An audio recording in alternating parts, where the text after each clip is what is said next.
అర్ధరాత్రి పూట హర్ష నిద్రపోయిన తర్వాత రోజా, జగదీష్, రమాదేవి వీళ్ళంతా కూడా తల మీద ముసుగు వేసుకొని మెయిన్ ఆఫ్ చేసేసి కావాలనే వీలునామాలో హర్ష ఎవరి పేరు రాశాడో తెలుసుకుందామని చెప్పి హర్ష గదిలోకి వస్తూ ఉంటాడు. ముందుగా రోజా, జగదీష్ ఇద్దరు కూడా హర్ష గదిలోకి వస్తూ ఒకరినొకరు డాష్ ఇచ్చుకుంటారు. రోజా ఎవరో దొంగ అనుకొని మొదట కేకలు వేస్తూ ఉంటుంది. అమ్మ రోజా అరవకమ్మ, నేను అని చెప్పి జగదీష్ అంటూ ఉంటాడు. మీరా ఏం చేస్తున్నారో అని అంటూ ఉంటే మరేం లేదమ్మా, బావగారు వీలునామాలో ఎవరి పేరు రాశారో తెలుసుకుందామని వెళ్తున్నాను అని అంటూ ఉంటే నేను కూడా అందుకే వెళ్తున్నాను పదండి అని చెప్పి రోజా అంటూ ఉంటుంది. ఇంతలో రమ అక్కడికి వస్తుంది. వాళ్ళిద్దరిని చూసి మీరు కూడా వీలునామాలో పేరు ఎవరిదనే కదా వచ్చేది, రండి మెల్లిగా సౌండ్ చేయకుండా వెళ్దాము, అసలే ఆ చామంతి అక్కడే పడుకుంది, దానికంట పడితే అంతే అని చెప్పి వాళ్ళు ముగ్గురు కూడా మెల్లిగా హర్ష గదిలోకి వస్తారు. ఇక అప్పుడే చామంతికి మెలకు వస్తుంది. చీకట్లో తనకు ఏమీ కనిపించకపోవడంతో ఇదేంటి ఈ టైంలో కరెంటు పోయింది అని చెప్పి చామంతి కిందకు వస్తుంది. కిందకు వచ్చి చిట్టితో, అవును చిట్టి, ఈ టైంలో కరెంటు పోయిందేంటి, ఏం జరిగి ఉంటుంది అని అంటూ ఉంటే చుట్టుపక్కల అన్ని ఇళ్లలో పవర్ ఉంది, కేవలం మన ఇంట్లో మాత్రమే పోయింది, ఇది పవర్ పోవడం కాదు, కావాలని ఎవరో మెయిన్ ఆఫ్ చేశారు అని చెప్పి చిట్టి అంటూ ఉంటాడు. నువ్వు చెప్పేది నిజమా చిట్టి, ఎందుకు మెయిన్ ఆఫ్ చేసి ఉంటారు అని చెప్పి చామంతి ఆలోచిస్తూ ఉండగా అప్పుడు రోజా, రమాదేవి, జగదీష్ ముగ్గురు కూడా హర్ష గదిలోకి వెళ్ళడం చామంతి చూసేస్తుంది. ఓ ఇది ఎలకల పని అన్నమాట అని చెప్పి చామంతి కావాలని చిట్టి ఒక పెద్ద కర్ర తీసుకొని ఆ ఎలకల సంగతి చెప్తామని చెప్పి కర్ర తీసుకొని హర్ష గదిలోకి వస్తుంది. చిట్టి, ఎలకలు అటువైపే కదా వెళ్ళాయి అని చెప్పి చామంతి అంటూ ఉంటే అవును చామంతి అని చెప్పి చిట్టి అంటూ ఉంటాడు. కట్టెన్ వెనకాల రోజా, రమ, జగదీష్ ముగ్గురి కాళ్ళు కనిపిస్తూ ఉంటాయి. ఇక దాంతో చామంతి కావాలని ఆ ఎలుక ఈ కట్టెన్ వెనకాల దూరి ఏం పాడు చేస్తుందో ఏంటో, వెంటనే దాన్ని కొట్టి చంపేయాలి అని చెప్పి కర్రతో రోజాని, రమని, జగదీష్ని బాదుతూ ఉంటుంది. చావవే చావు, నీకు ఎంత ధైర్యం ఉంటే మా అయ్యగారి గదిలోకి వస్తావే అని చెప్పి చామంతి అలా చిత్త కొడుతూ ఉంటే చామంతి కొట్టే దెబ్బలకు అరవలేక లోపలే బాధపడిపోతూ రోజా, రమాదేవి, జగదీష్ వీళ్ళు ముగ్గురు కూడా అలా తమ చేతితో నోటిని మూసుకొని అలానే ఓపిక పడుతూ ఉంటారు. ఇన్ని దెబ్బలు కొట్టిన తర్వాత అది ఇంకా ఎక్కడ బతుకుంటుందిలే చిట్టి, అది చచ్చి ఉంటుంది, నేను ఇక పడుకుంటాను అని చెప్పి చామంతి అక్కడ కింద చాప మీద పడుకున్నట్టుగా నటిస్తూ ఉంటుంది. చామంతి పడుకున్నట్టుగా నటించగానే మెల్లిగా కట్టెన్ వెనకాల నుండి రామాదేవి, రోజా, జగదీష్ ముగ్గురు కూడా గదుల నుండి బయటకు వచ్చేస్తారు. రోజా, రామాదేవి, జగదీష్ ముగ్గురు కూడా చామంతి కొట్టిన దెబ్బలకు విలవిల్లాడుతూ ఉంటారు.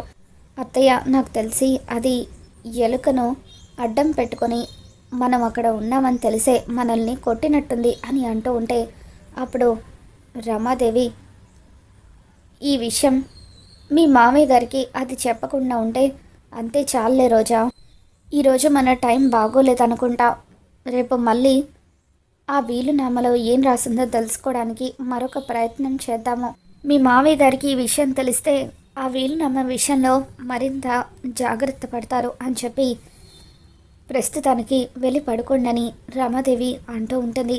ఆ తర్వాత రోజా గదిలోకి వచ్చి ఆయింట్మెంట్ రాసుకుంటూ అసలు మామయ్య గారు ఎవరి పేరు మీద వీలునామా రాసుంటారు, అరుణ్, ప్రేమ్, అత్తయ్య గారు వీళ్ళు ముగ్గురు కాకుండా ఆయనకి ఇంకొక ముఖ్యమైన మనిషి ఎవరు ఉండుంటారు అని చెప్పి రోజా ఆలోచనలో పడుతుంది. తర్వాత రోజు ఉదయాన్నే రమాదేవి, జగదీష్ ఇద్దరు కూడా మాట్లాడుకుంటూ ఉంటారు. అన్నయ్య, నాకెందుకో ఆ చంద్రిక మీదే అనుమానంగా ఉంది, ఆ చంద్రికనే ఆయన చేత వీలునామా రాయించుకుందేమో అన్నయ్య అని అంటూ ఉంటే ఆ చంద్రికకు నువ్వంటే భయం కదమ్మా, నిన్ను చూస్తేనే గజగజ వణికిపోతుంది కదా, దాన్నే గట్టిగా అడిగేస్తే చెప్పేస్తుంది కదా అని జగదీష్ అంటూ ఉంటాడు. ఇక దాంతో రమాదేవి, అది ఇంతకు ముందులాగా లేదన్నయ్య, చాలా మారిపోయింది, నాకే ఎదురు తిరిగి మాట్లాడుతుంది అని చెప్పి అంటూ ఉంటే ఒక్కసారి ప్రయత్నించి చూడు. గట్టిగా అడిగితే నిజం కక్కేస్తుందేమో. ఒకవేళ నిజంగా దాని పేరే రాసి ఉంటే దాన్ని చంపైనా సరే ఆ ఆస్తిని మనం దక్కించుకుందామని చెప్పి జగదీష్ అంటూ ఉంటాడు. ఇక దాంతో ఒంటరిగా గదిలో కూర్చొని ఆలోచిస్తున్న చంద్రిక దగ్గరికి రమాదేవి వస్తూ ఉంటుంది. చంద్రిక తన గదిలో ఒంటరిగా కూర్చొని హర్ష గురించి ఆలోచిస్తూ ఉంటుంది. అసలు ఆయన ఆ వీలునామాలో ఎవరి పేరు రాసుంటారు? ఆయన ఆరోగ్యం బాగోలేకపోయినా ఎవరు ఆయన్ని పట్టించుకోకుండా ఆస్తి గురించే స్వార్థంగా ఆలోచిస్తున్నారు. వాళ్ళ మనస్తత్వాలన్నీ తెలుసుకున్న తర్వాత పాపం ఆయన చాలా బాధపడుతున్నారు. ఈ వయసులో ఆయనకి మనశ్శాంతి అనేది లేకుండా చేస్తున్నారు. ఏం మనుషులో ఏంటో అని చంద్రిక ఆలోచిస్తూ ఉండగా అప్పుడే అక్కడికి రమాదేవి వస్తుంది. వసే చంద్రిక, నిజం చెప్పవే, ఆ వీలునామాలో ఆయన నీ పేరే రాశారు కదా అని అంటూ ఉంటే, లేదమ్మా నాకేం తెలీదు అని చంద్రిక అంటూ ఉంటుంది.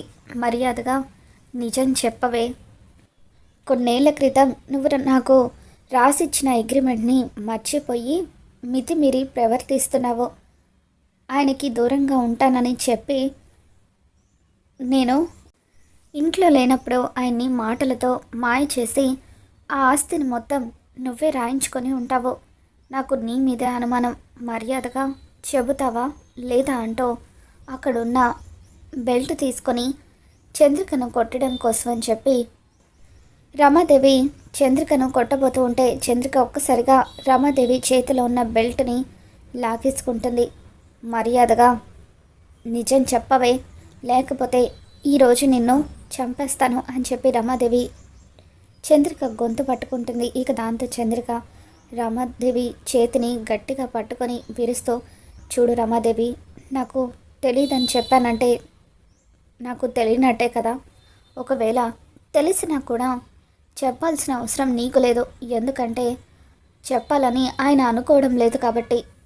ఆయన మనసుకి బాధ కలిగించే విషయం ఏదైనా సరే నేను చెయ్యను అని చెప్పి ఆయన క్షేమంగా ఉండడం కంటే నాకు ఏది ముఖ్యం కాదని చంద్రిక అంటూ ఉంటుంది. ఏంటే నాటకాలు చేస్తున్నావా?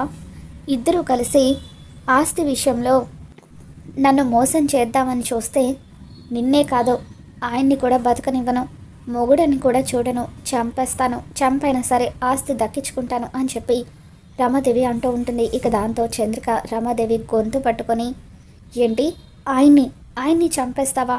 చూడు, ఇన్ని రోజులు నేను మౌనంగా ఉన్నానంటే, పని మనిషిలాగా ఈ ఇంట్లో బతుకుతున్నానంటే అది కేవలం ఆయన క్షేమం కోసం మాత్రమే. ఇంకొక్కసారి ఆయన ప్రాణాలు తీయాలన్న ఆలోచన వచ్చినా కూడా నిన్ను చంపి నేను జైలుకి వెళ్తాను. నాకు ఈ ఆస్తి అంతస్తులు ఇవేవి కూడా అవసరం లేదు. కేవలం ఆయన క్షేమంగా ఉండడం మాత్రమే నాకు కావాలి అని చెప్పి చంద్రిక ఉగ్ర రూపంతో రమాదేవికి వార్నింగ్ ఇస్తూ ఉంటుంది. చూడు, ఆయన చెప్పాలని అనుకోవడం లేదు కదా, నువ్వు కూడా తెలుసుకునే ప్రయత్నం చేయకు.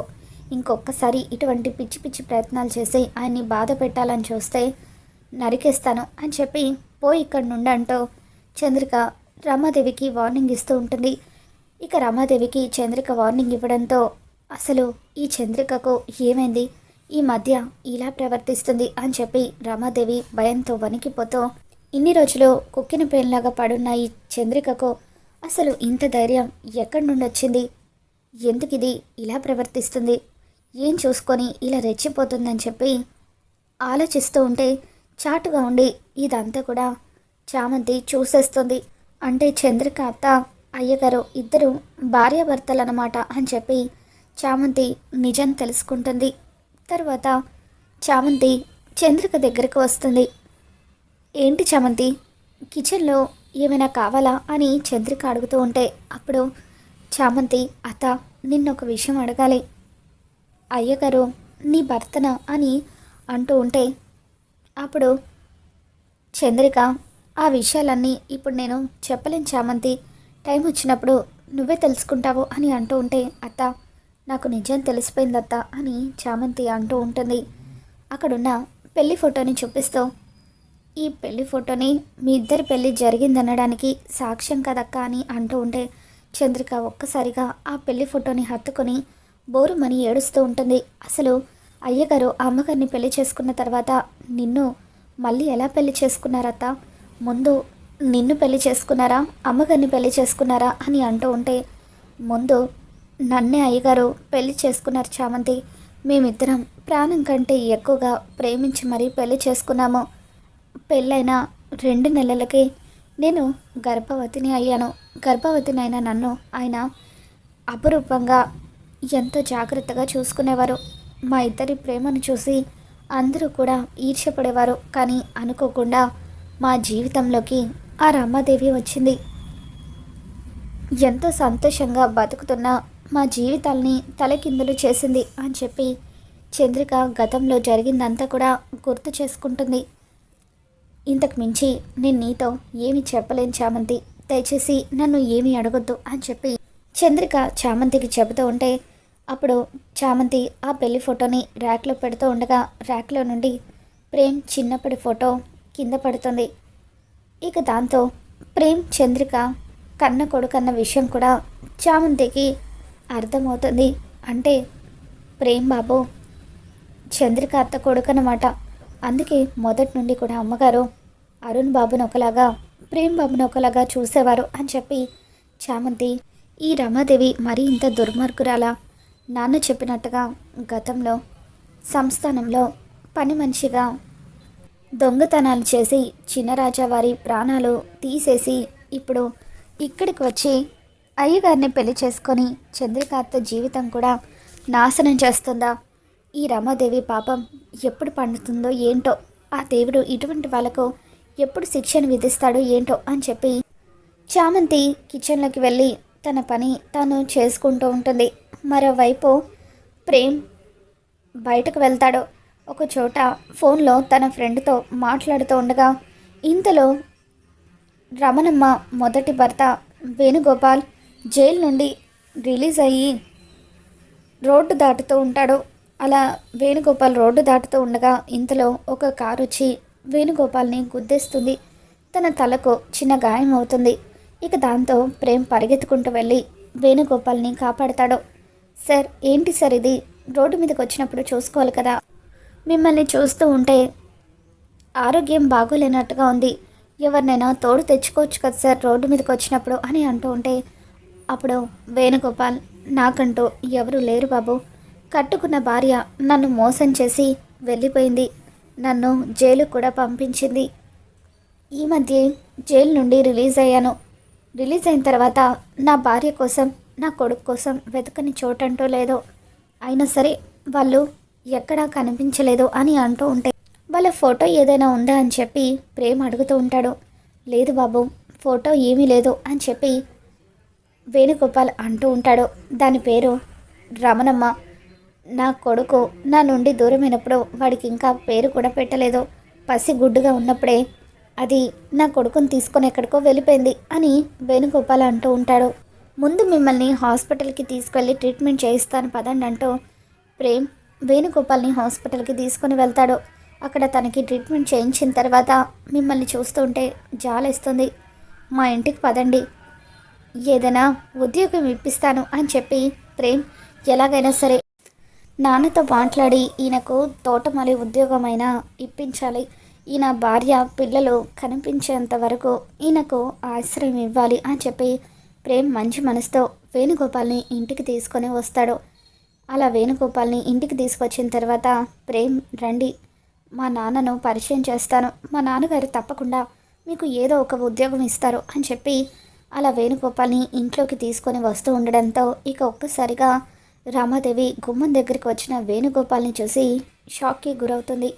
వేణుగోపాల్, ఈ వేణుగోపాల్ని ప్రేమ్ ఇంటికి తీసుకువస్తున్నాడేంటి అని చెప్పి, అయినా తను జైలు నుండి ఎప్పుడు రిలీజ్ అయ్యాడు అని చెప్పి భయంతో వణికిపోతూ ఉంటుంది. మరి మొత్తానికి ఆ విధంగా వేణుగోపాల్ రాకతో రామాదేవిలో భయం అయితే మొదలవుతుంది. మరి రాబోతున్న ఎపిసోడ్లో ఏం జరగబోతుందో మళ్ళీ మన ఛానల్లో తెలుసుకుందాం. ఈ వీడియో మీకు నచ్చినట్లయితే తప్పకుండా లైక్ చేయండి.